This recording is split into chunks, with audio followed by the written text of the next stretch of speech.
Well, from a technology standpoint, the fact is that most of this stuff we're just now working on, and there's a piece on the history of renewables. But as I just mentioned, the thing about concentrated solar power, here's something that is actually fairly recent in the development and R&D on this planet Earth here. So we've been refining our approach to wind and photovoltaics for decades now.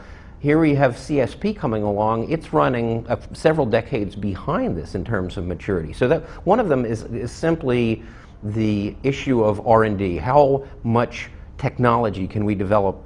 How fast can we develop so much technology? So that's one. Another is simply economics. In other words, the fact that even in its best form, all of this is more expensive than the dirtiest form of coal.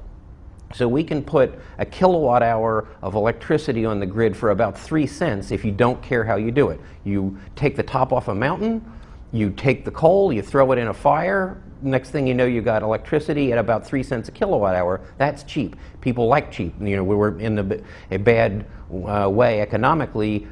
People don't have an appetite to pay more than they need to for anything, and energy certainly. So the issue is that it's more expensive. So the question is, do we have an appetite for paying a little bit more for something that won't kill us in the process? And that's an open question. And that becomes a kind of political question when you think about it, because you got all these people wanting to elect a certain guy who goes, I will not raise taxes, and I don't care what happens in the process. I'll get government off your back. We'll deregulate everything. We'll tell the EPA to go away. You can do anything you want. And people go, yeah, I really like that, because now now there's no regulation. I can get rich.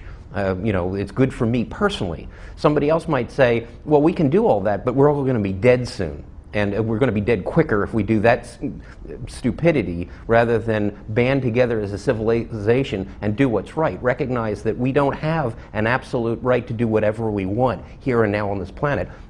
We have an obligation to leave a quality of life here for our children. So those are political, those are almost philosophic arguments. I would claim there's validity to both. So that's what makes this tough realities. In other words, all masters aren't served by the exact same decision.